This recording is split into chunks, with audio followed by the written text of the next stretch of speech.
The young guitarist stood up in the crowd and shouted, "Clapton, you're washed up. I can play circles around you." What Eric Clapton did next shocked 14,000 people and ended one man's career. It was September 22, 1978, and Eric Clapton was performing at the Chicago Stadium as part of his Slow Hand tour. The album had been a massive success, featuring hits like Lay Down Sally and Wonderful Tonight, and Clapton was at one of the highest points of his career. The Chicago show was completely sold out, with 14,000 fans packed into every available seat. But what Eric didn't know was that sitting in the general admission section, about halfway back from the stage, was Tommy Richardson, a 22-year-old guitarist who had been making waves in Chicago's music scene for the past 2 years. Tommy Richardson was everything Eric Clapton wasn't. He was young, brash, technically flashy, and hungry for fame in a way that Clapton had never been. While Clapton had always approached music with reverence and humility, drawing inspiration from blues masters like B.B. King and Muddy Waters, Tommy saw guitar playing as a competition, something to be won rather than something to be felt. Tommy had grown up on the south side of Chicago, learning to play guitar in the same neighborhoods where electric blues was born. He was genuinely talented, with lightning-fast fingers and an encyclopedic knowledge of guitar techniques. By age 20, he was already being called the best young guitarist in Chicago, and local music magazines had written feature articles about him with headlines like "The Next Guitar God" and "Chicago's Answer to Hendrix." But Tommy had a problem that his technical skill couldn't overcome. He had an ego the size of Lake Michigan and a need to prove himself that bordered on obsession. He particularly resented established musicians who, in his opinion, were coasting on their reputations, while younger, more skilled players like himself struggled for recognition. Eric Clapton had become Tommy's particular target of resentment. In interviews with local music papers, Tommy had repeatedly criticized Clapton as technically limited and overrated. He'd told anyone who would listen that Clapton's success was based more on marketing and timing than actual guitar skill. "Clapton plays the same three-note bends in every solo," Tommy had said in a recent interview with Chicago Guitar Magazine. "I could teach a 12-year-old to play like Eric Clapton in 6 months. The guy's living off his reputation from the 1960s. Tommy's friends and fellow musicians had warned him that his public criticism of established artists was hurting his reputation in the music industry. Club owners and record executives didn't want to work with someone who was known for trashing other musicians. But Tommy believed that controversy would ultimately help his career by getting him attention. When tickets for the Clapton show went on sale, Tommy bought one immediately. He didn't go to enjoy the music or to learn from one of rock's most respected guitarists. He went with the intention of somehow proving that he was better than Eric Clapton. Tommy had spent weeks preparing for this night. He'd practiced every Clapton song he could think of, learning them note for note and then developing what he considered to be improved versions. He'd also worked out a plan for how he might get Clapton's attention during the show. The concert started typically enough. Clapton opened with Badge, his guitar work smooth and melodic. The crowd was immediately engaged, and even Tommy had to admit that Clapton's stage presence was commanding. But Tommy wasn't listening for artistry or emotion. He was analyzing technique, looking for mistakes, cataloging what he perceived as limitations. As the show progressed through Bell-Bottom Blues, Key to the Highway, and Crossroads, Tommy became increasingly frustrated. Despite his preconceptions about Clapton's supposed limitations, he was witnessing a masterful performance. Clapton's guitar work was precise but not mechanical, technical but not showy, complex but not cluttered. What bothered Tommy most was how effortless Clapton made it look. While Tommy had always approached guitar playing as an athletic competition, faster, louder, more complicated, Clapton played like he was having a conversation with an old friend. There was an ease and naturalness to his performance that Tommy had never been able to achieve, despite his superior technical skills. By the time Clapton launched into Lila, Tommy was drinking heavily from a flask he'd smuggled into the venue. The alcohol, combined with his mounting frustration and wounded ego, was creating a dangerous combination. "He's not even trying," Tommy muttered to the strangers sitting near him. "I could play that solo in my sleep." As Clapton moved into the acoustic portion of his set, featuring songs like Wonderful Tonight and Tears in Heaven, Tommy's criticism became louder and more belligerent. "This is boring," he announced to no one in particular. "Where's the fire? Where's the passion?" The people around Tommy were becoming annoyed with his commentary. This was supposed to be an intimate, emotional part of the concert, and Tommy's running critique was disrupting the mood. "If you don't like it, leave," one woman told him. "I'm staying. Someone needs to call this guy out."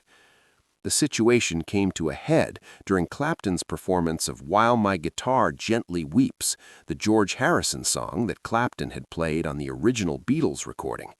As Clapton played the delicate, haunting guitar parts with perfect taste and restraint, Tommy reached his breaking point. Standing up unsteadily, fortified by alcohol and years of resentment, Tommy Richardson cupped his hands around his mouth and shouted at the top of his lungs, "Clapton, you're washed up! I can play circles around you!" The entire Chicago stadium went silent. 14,000 people turned to locate the source of the disruption. EricClapton stopped playing mid-song and looked in Tommy's direction, squinting against the stage lights to see who had shouted. "Who said that?" Tommy continued, now that he had everyone's attention. "I'm Tommy Richardson. I'm the best guitarist in Chicago, and I can outplay you any day of the week." The crowd began booing Tommy, but he was too far gone to care about their disapproval. This was his moment, his chance to prove himself against one of rock's biggest names. "You want to prove you're still relevant? Let's have a guitar battle right here, right now." Security personnel began moving toward Tommy's location, but he continued shouting before they could reach him. "I challenge you to a duel, Clapton, unless you're scared of being shown up by someone half your age." EricClapton stood on stage, still holding his guitar, looking remarkably calm considering the disruption. The crowd was getting more hostile toward Tommy, and it seemed like he was about to be forcibly removed from the venue. That's when Clapton did something that surprised everyone in the Chicago stadium. He walked to his microphone and said, clearly and calmly, "Security, let him come up."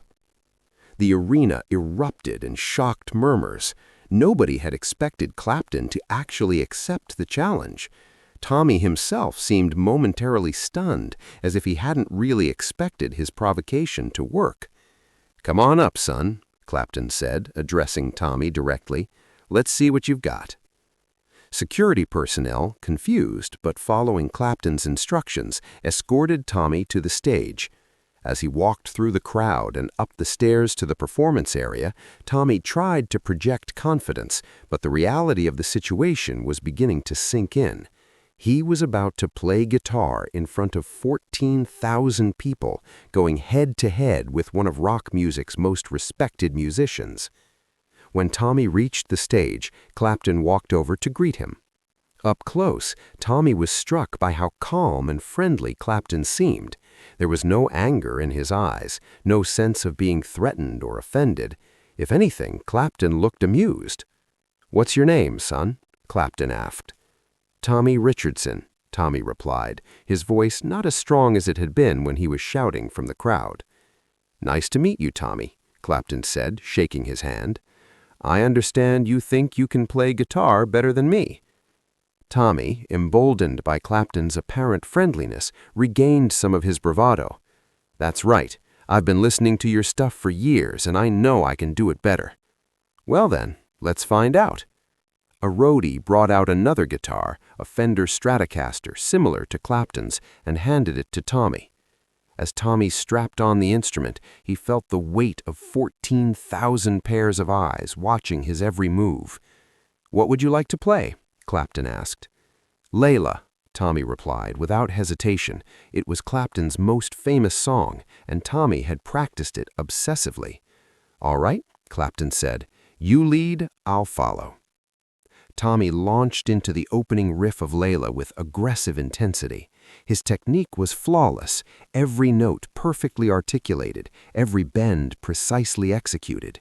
He played the song faster than Clapton's original version, adding extra flourishes and showing off his technical capabilities.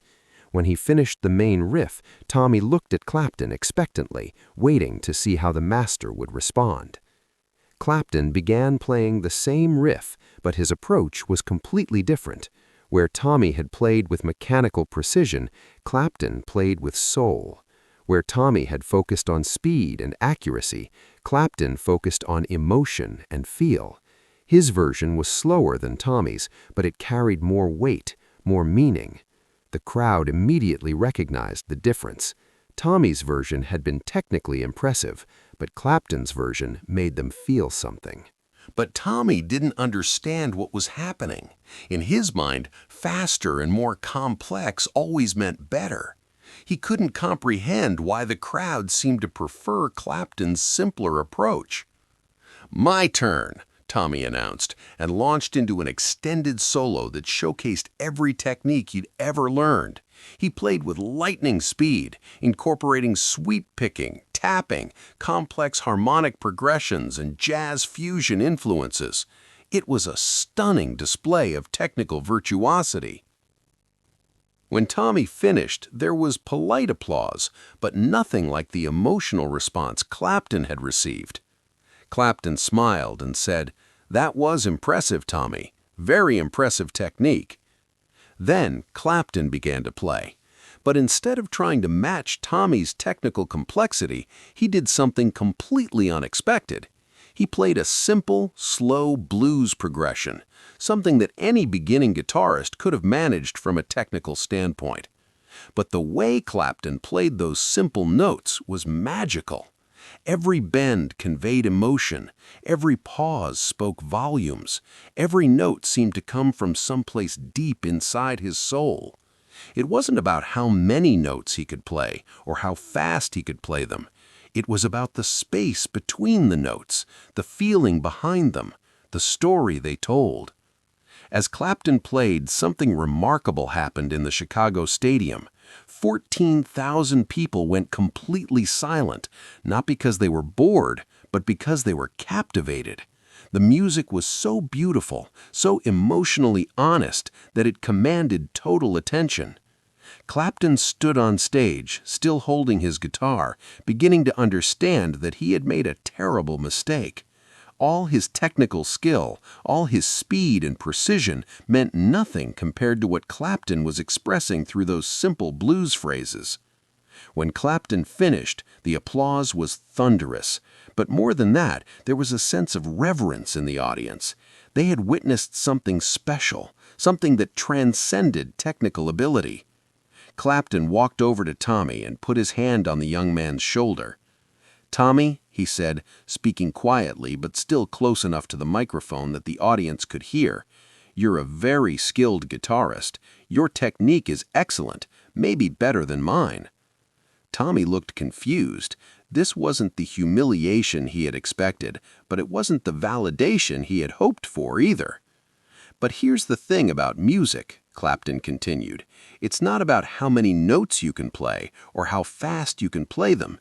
It's about connecting with people, about sharing something real and honest." Clapton gestured toward the crowd.